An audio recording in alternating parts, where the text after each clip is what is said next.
Now you people should tell me whether I go on just asking some more questions or whether we just discuss freely now. What do you think, Nathalie? I would have some more questions to ask you, but I don't know whether how long you discussed already and how. Shall I go on? Post two or three questions? I would just like. Yes, I think your question number 6 is really important, the difference between values and interests, which is... yes, with pleasure. Okay. In fact, also for the public, according to some form of post-Marxist thought, which I find very demeaning in a way. Yeah? Social actors have no real motivation as opposed to their ideological one or real motivation other than preserving their domination, even in the form, as Bourdieu famously said, of their symbolic capital. In other words, motivations are essentially self-interested. And so the question would be, what is the relationship between interests and values in your view? Yes, it's a very important question because I don't think that we can take seriously the issue of values if we keep on opposing values and interests as it is done in the post-Marxist tradition, that is considering that the real thing is interests and that values are but illusions that actors use in order to hide their real interests. This, I think, is really the kind of sociology with which I want to cut totally, and unfortunately, it's a very, very popular kind of sociology now, owing to the posterity of Pierre Bourdieu. It is a position which totally prevents us to counter values are something which would deserve to be seriously studied. So we have to get rid of it if we really want to give an epistemological interest to the notion of value. So what I proposed in my book is to consider that there are two categories of values, and this is an empirical and pragmatic definition. One category is the values that in a certain context we can publicly the values we can claim in a public context and what I call public values. And on the other side, we have values that we can claim or we can consider as relevant in a private context, but we wouldn't claim in a public context. For example, I like to take as an example the value of beauty when regarding persons in a public context, such as a committee who has to share a new professional, a new member of a team, a new member of a corporation, and so on. Publicly, people cannot say, we cannot hire this woman because she's really too ugly. But in private, they can say it. Because in this context, beauty for a person is a private value and not a public value, except is this person is a hostess, hair hostess, and in this condition, her appearance can be considered as public relevant. And so if we get rid of this cut, of this dichotomy between interests and values, and if we replace it by this continuous possibility to publicly or more or less publicly claim values, then we can understand that people, even if they have private interests, of course, these interests are supported by values.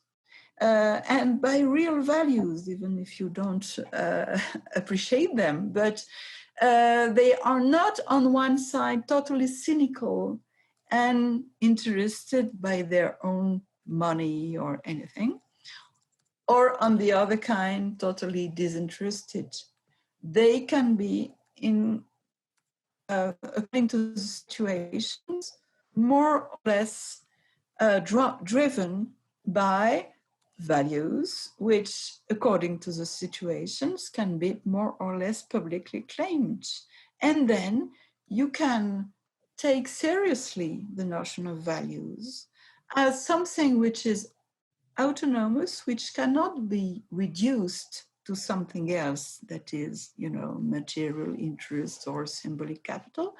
And I think it is absolutely important to consider that values are real drives for the actors, emotional drives, moral drives, drives for action, and so on. And this, you can consider it from the moment when, at the condition that you get rid of this dichotomy between values and interests. Is it okay? Yes, I think it is. I don't know the other ones, but I would have just the last question for you, and then we just open up the debate for everybody. And it's a question in which I'm really interested in, because it has to do with our work, the work we all, in fact, make and which is part of our life. What about, there is one exception of your possible situating yourself neutrally at the second level kind of discourse. And this possible exception is constituted by epistemic values. I do hope that you claim your analysis to be epistemically satisfactory, true or well-founded, or both, clear, well-defined, and so on and so on. Now, what is your attitude relative to these values? Are they just a matter of social constructing, of social sharing habits or whatever? Are they somehow there? Is your claim justified or justifiable or not? That's a question. Once more, I will answer that as a citizen, for me, epistemic values are fundamental. I'm ready to defend them strongly. Of course, if I'm lucky enough to be paid each month to produce knowledge, it is because there are epistemic values or very important for me also on this level. But as a sociologist, as a researcher, I do not have to defend epistemic values, but I have to observe and analyze the conditions under which, in certain circumstances, some people defend epistemic values or not, or prefer other kinds of values, or have disputes about truth, about the importance of truth, and so on and so on. So it's always the same answer. There are two levels. Look, that's a point, Nathalie, if I can. It seems to me that this class of values, epistemic values, is a real exception unless you actually simply don't claim for your actual present speech to be true, or to be in a way justifiable, or to be sufficiently well-grounded. If you're not claiming anything of that, and you're completely happy with somebody who tells you, look, what you're saying is completely arbitrary, and there are no truth conditions to what you say, and I suppose you would say, no, look, you're wrong.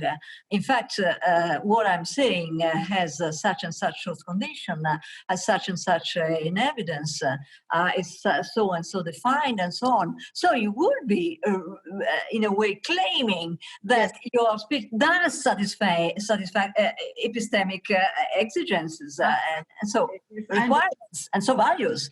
I understand the point, but I wouldn't say in this case epistemic values, but epistemic criteria, which is different.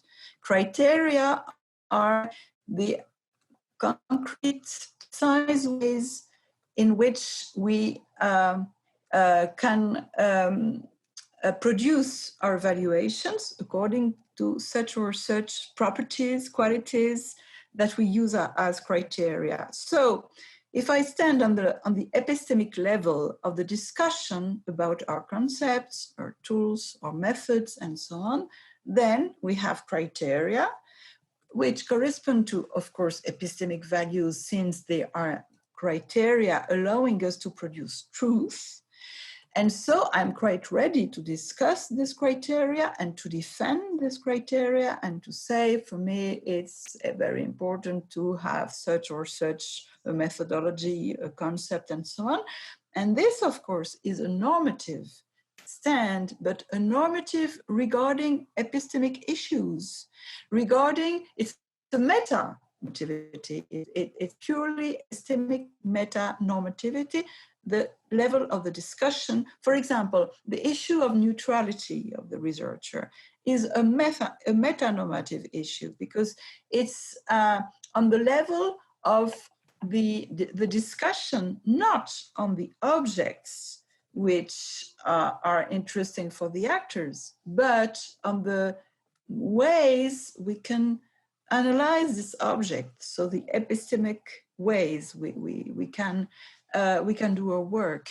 So you understand, it's another level, it's a meta level. And on this meta level, of course, I am normative regarding my criteria, and I defend the criteria of neutrality, the criteria of pragmatism, the criteria of empiricism. But it's a matter of criteria, and it's a matter of meta-epistemic level. Is it? Exactly. So you're admitting that there is an exception, in fact. No, and it's not an exception, because it's not. It's an. If you take into account the fact that we have two levels of discourse. Of course I do. I'm asking if the discourse you are holding, you are making now at the second level is true or false. And if you pretend that it's true and it is also informative, then, as I suppose it is, then you are in fact claiming that it does satisfy some requirements, or as you call them, criteria. Now, criteria of this kind cannot but possibly be founded as on value or on epistemic values. So in that sense, it seems to me undisputable that either you claim that your speech has truth conditions and is informative and well-grounded, or you don't. But if you do, then you admit, even at the meta-linguistic level, an exception. Values are there for you. It's not an exception, because it is a different level. If you, if you consider the discourse on reality, there is no exception, I think, to this necessity for the sociologist to remain neutral and not to take any position. If you take the level of the discourse on the actor's discourse and on the other researcher's discourse, that is the meta level of epistemological issues, then of course there is a normativity, but it's not an exception, it's another level. Okay, I think at this point we can really open the discussion and see whether other people now have to pose questions of any kind, not necessarily issues confronting different metaphysics. I mean, it can also be a question of clarification and whatever. I was following with a lot of interest your discussion about the place of values in our ontology. And just wanted to ask you, Nathalie, what is the relation for you between values and social norms? Because you were mentioning this analogy with grammar.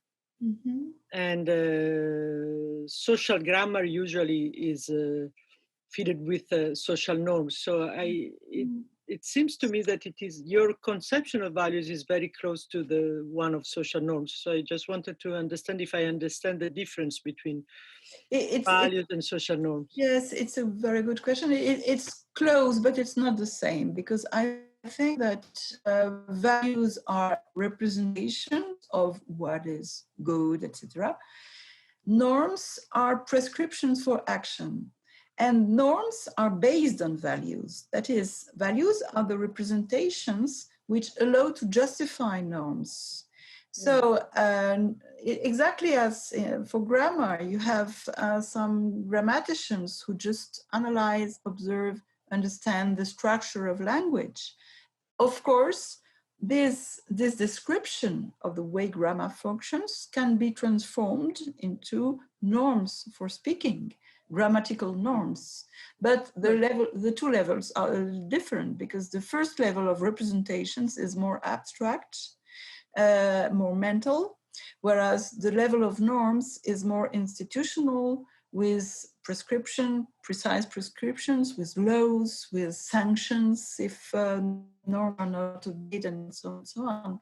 So the level of norms is more social, if I can say, because it's more taken in institutions, in all kinds of sanctions and texts and so on, whereas the level of representations is more internalized, but it is internalized at the same time by a lot of people. So it is not individual, it's collective. Yeah, but I mean, so you allow the fact that there can be people who follow social norms, so the prescription of societies, without being able to represent the values. Exactly. And this is exactly the point, because what I'm trying to do is to reconstruct the values out of the norms. And out of the valuations processes, because people are not always aware of the values they act. And what I'm trying to do is make them explicit, exactly as a grammarian makes explicit the structures of the language that people can perfectly speak, but without having the theory of the norms of the language. So, okay, it's clear. Okay. Thank you. It's clear enough. Thanks a lot.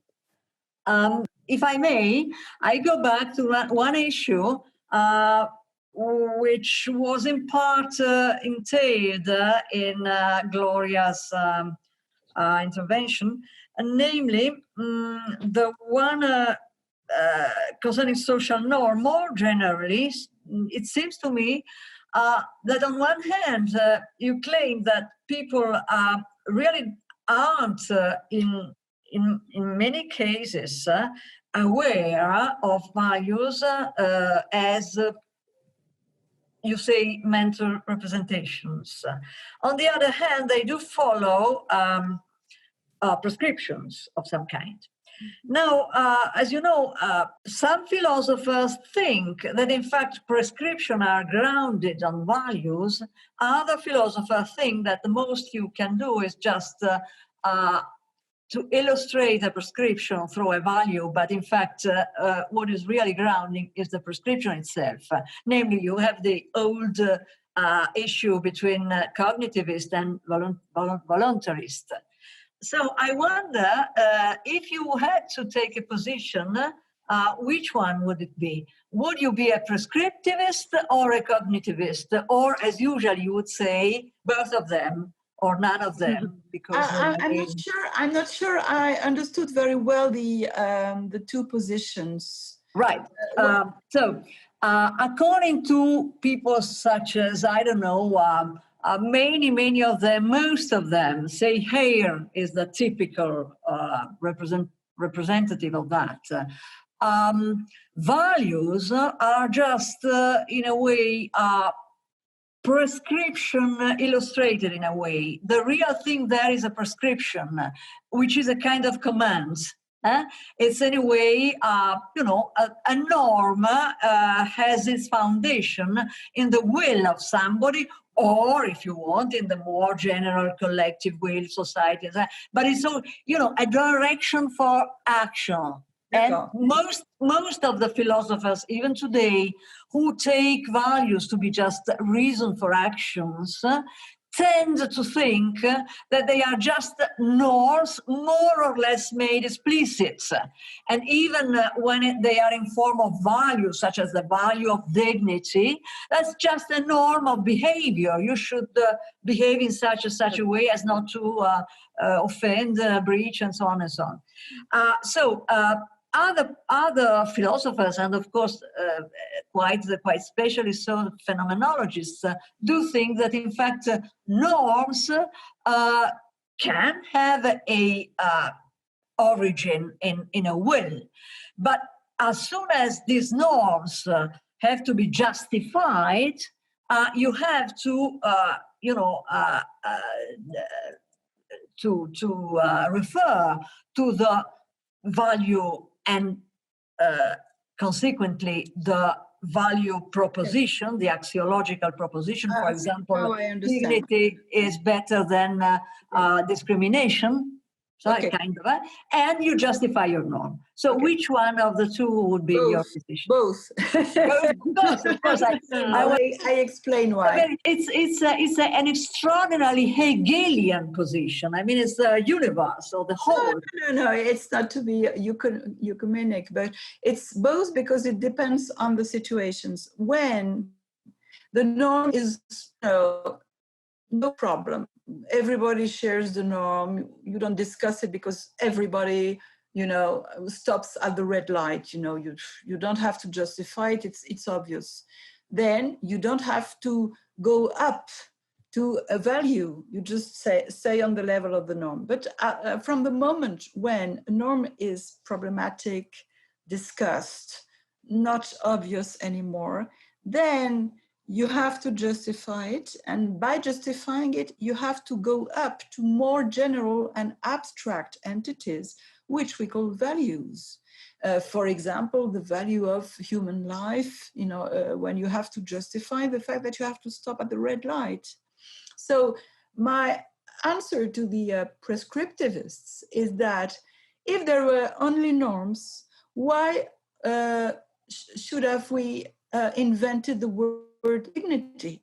What use would it have if we had just norms? If people had to invent such abstract concepts as dignity, purity, beauty, and so on, it is because norms are not enough to construct a common sharing of actions and of representations. So I think there is an autonomous level, which is a level of axiological representations, what we call values, which cannot be confused with the norms, but it is confused with the norms for the actors in conditions where norms are non-problematic. Okay. This is why I answer both. Okay. Okay. Plausible anyway from a sociological point of view. I think I understood much better your way of proceeding when I really try to imagine how a contemporary sociologist would proceed and what a sociologist is supposed to do. In fact, nowadays you normally work through empirical research in the sense of enquête. How do you say in English? It may be a survey, but survey is survey or similar things. In a way, it would be a methodological mistake for a sociologist to assume the first personal perspective on things, which is the perspective to which we are bound as just persons, rational agents, having to do with things, and at the first level of discourse and of experience. This is also the reason why I said epistemic values are an exception for you, because even sociologically speaking, you are at a second level when doing sociology, because your objects are the actors and their acts. You yourself, by doing sociology, you're dealing with objects of some kind, and for you, this is the reality, which, contains the truth makers for your propositions, you see. And that's the reason why, it's obvious when you are taking a first personal perspective, and your first personal perspective as a scientist is bound to be a universal one. Namely, everybody must be able to put themselves in your point of view and judge if what you say is true or false. But exactly for this reason, all of you sociologists, when you're dealing with science and research, are again at the sort of first level, first order discourse, insofar as the question, is what I say true or false, is concerned, you see. So, in a way, I do understand all your program of building a universal language, a kind of axiological grammar for sociological description very well. That I can understand. I do understand a little less when you say this universal language or this conceptual frame could, in a way, be shared both by psychologists, okay, why not? Sociologists, okay, why not? Anthropologists, okay, why not? Historian even, or economists, okay. But philosophers, that's a big question mark for me. Why? Because all these other people don't need to put themselves from a first personal perspective. Or on the contrary, they they do it when doing when speaking with one another. But relative to their science, they are just describing actors, and so they don't, as you said, they don't need to take positions, to make commitments, to judge. They are neutral and so on.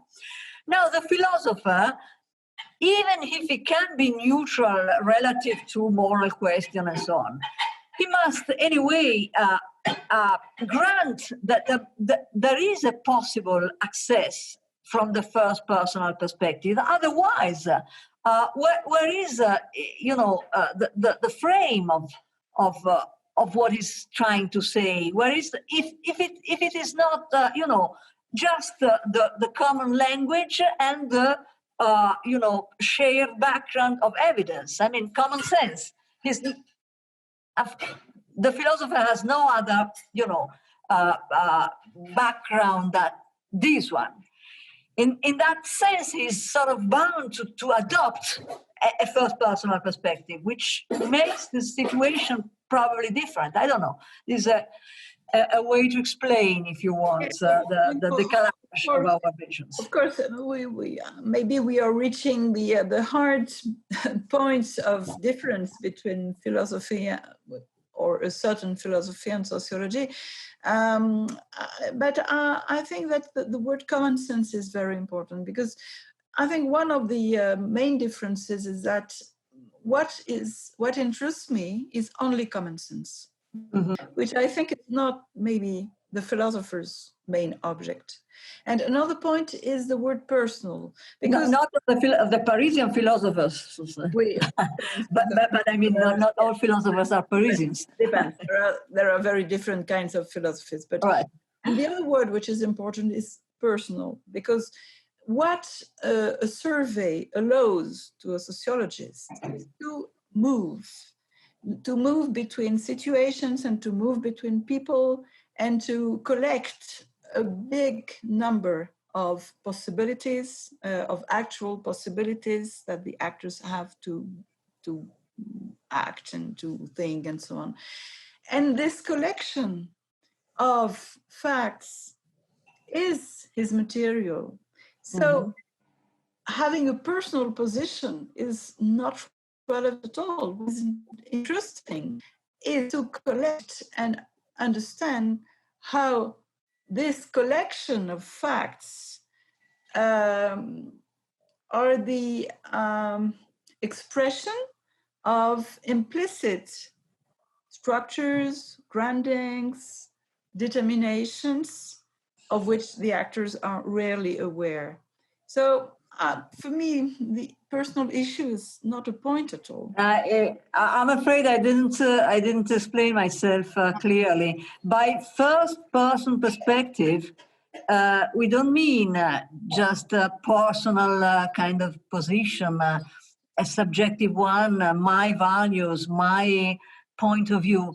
A first personal perspective is the perspective that everybody has, insofar as everybody can say me, you, he, them.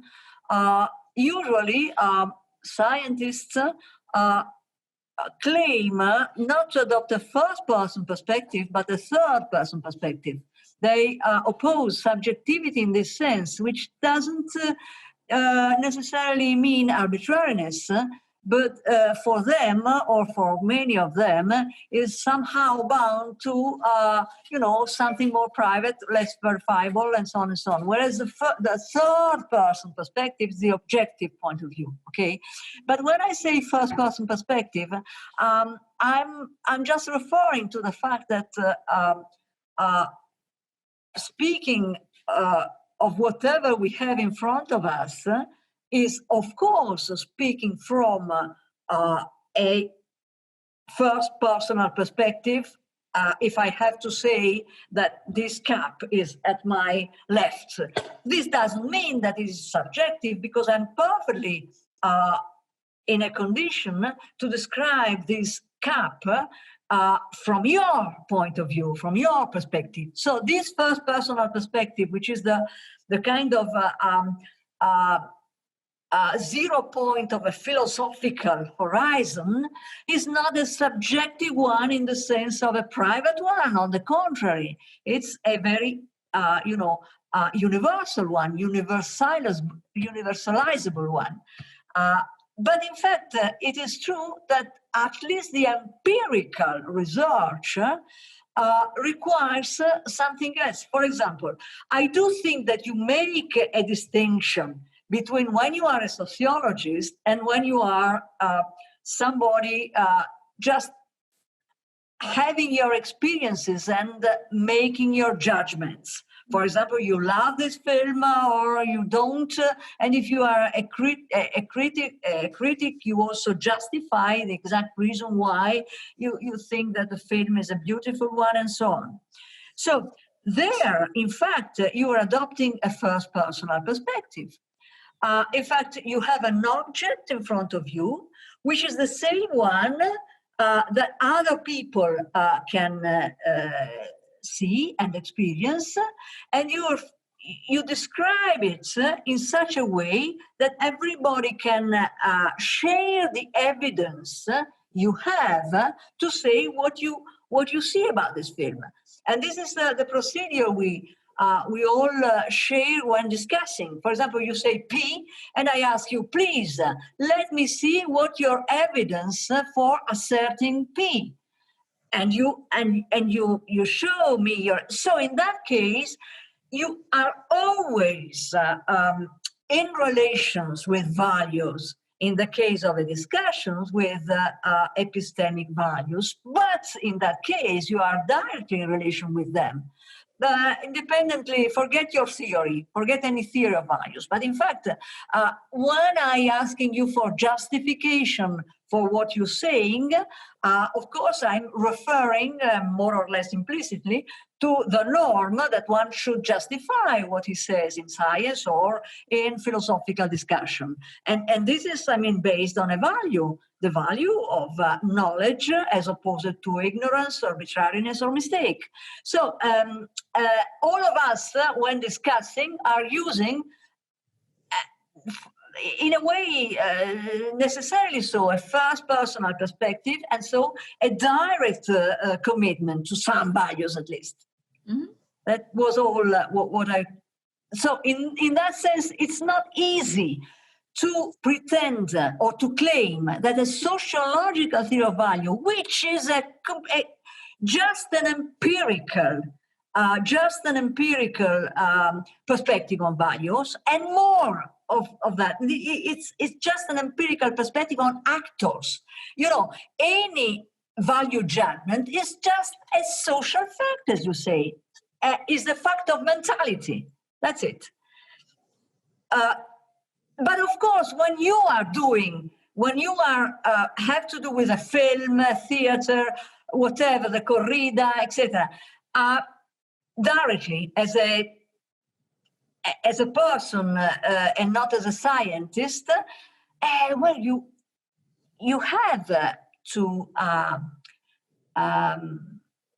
take a position, or anyway, you are at a direct and first order level of discourse. And so your perspective cannot avoid to be normative unless you are completely neutral. I have no idea, I have no tastes, I have no preferences, I have no values, etc. But this is very difficult. I mean, you are normally engaged, as you said before, as a citizen, such and such, okay. But as a person, as a rational agent, you're always forced to, you know, justify your judgments. Okay. I think I understand your point, but and in that case, you cannot possibly you cannot possibly propose a just empirical theory of value as the theory of value. That's the point. No, I just come back to my point, which is the importance of context. Mm-hmm. I'm a sociologist in a sociological context. That is, when I write a paper or a journal, or when I write a book, or when I give a lecture, like today, and so on. And in another context, when I go out to a cinema with my friends, I'm just a person and I have a personal point of view. So it's all a matter of context. But in this very situation, in this very context, are we for you just actors, or are we for you interlocutors?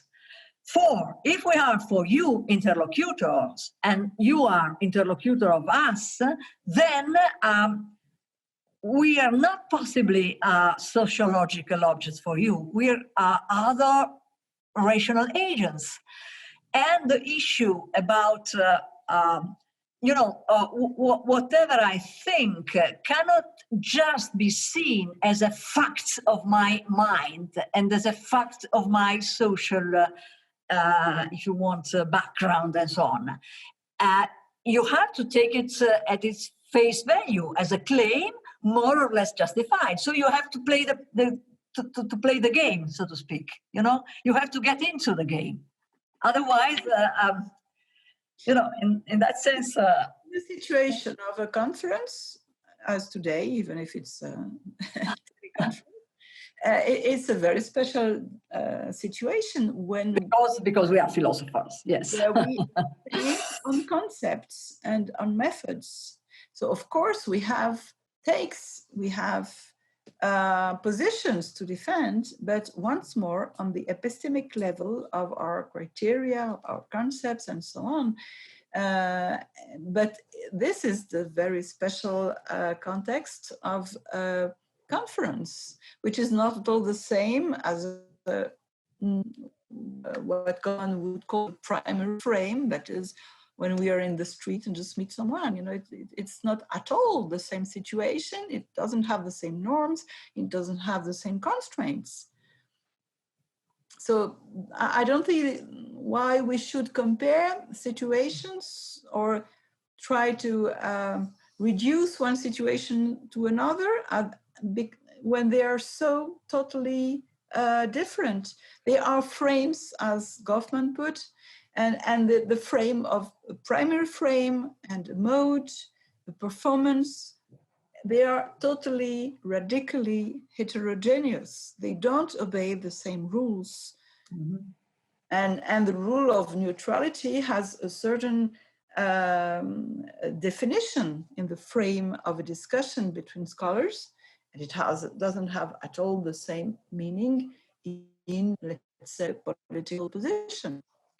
Because the situation is not the same, and the situation drives the way we can act, and it defines the sense and meaning of what we say.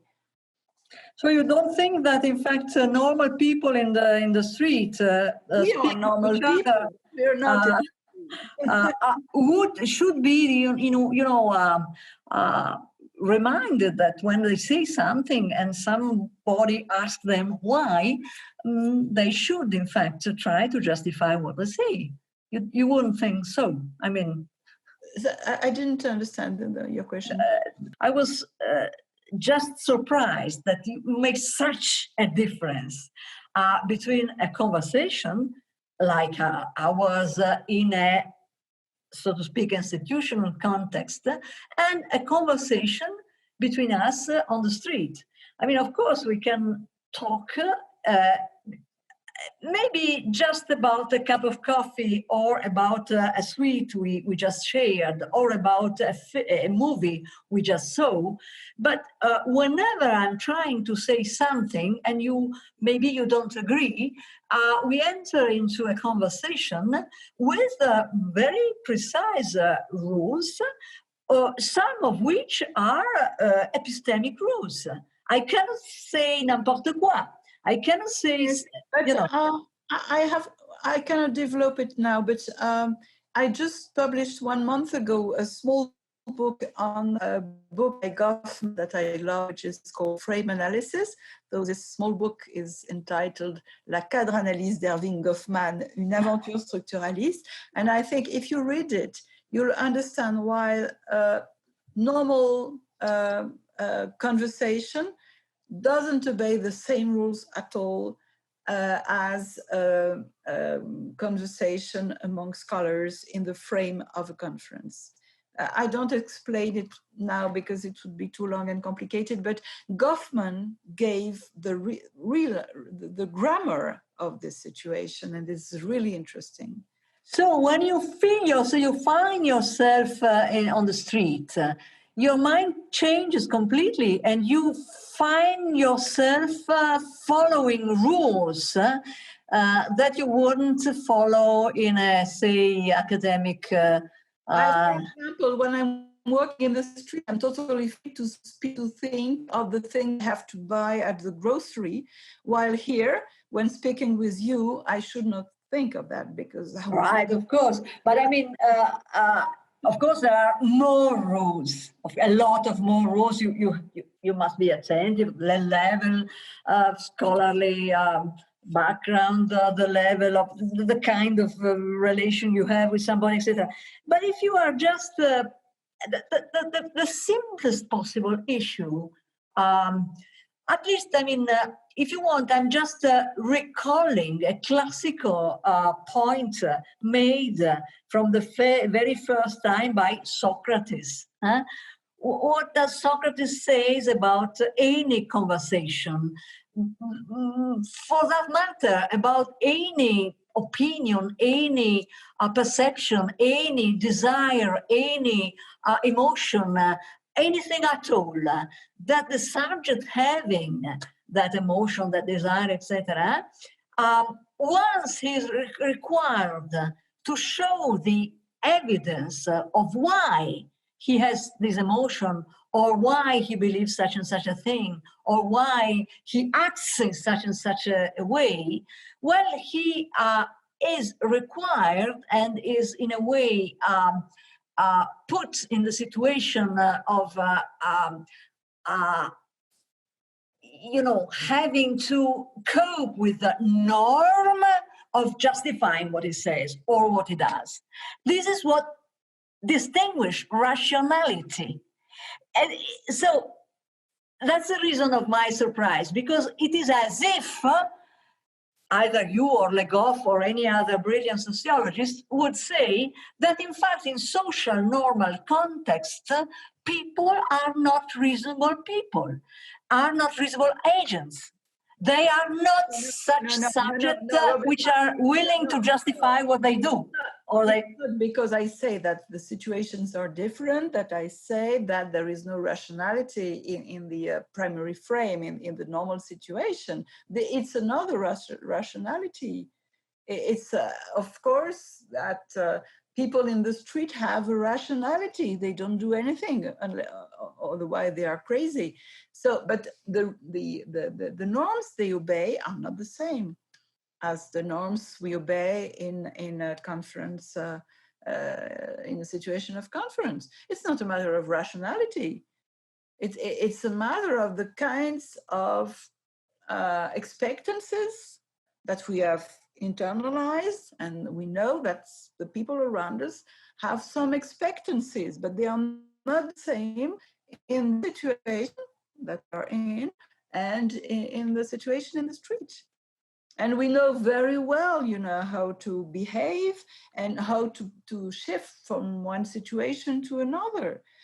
2 hours ago, I was talking with the man who is doing some works in my house. I had a perfectly rational behavior, but it had no relationship with what I'm doing here, and both are rational, but the rules are not the same. Expectancies are not the same. I don't see the problem.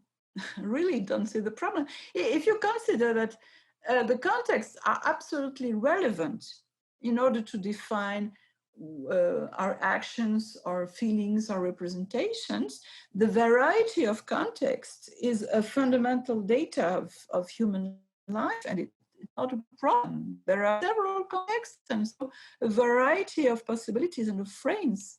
And this doesn't mean that one is rational and the other wouldn't be rational. We can thank Nathalie Heinich very much. Thank you. Thank you very much. And well, for those of you who are still there next week, this workshop goes on, and in fact it goes on for 5 or 6 more meetings. And well, next week I'll try to, in a way, tackle these kind of first-personal relations to the world, which, in my opinion, defines the person as a rational agent. And I'll try to speak about a lesson of virus. Namely, a lesson enlightening the relations between value experience and self-experience.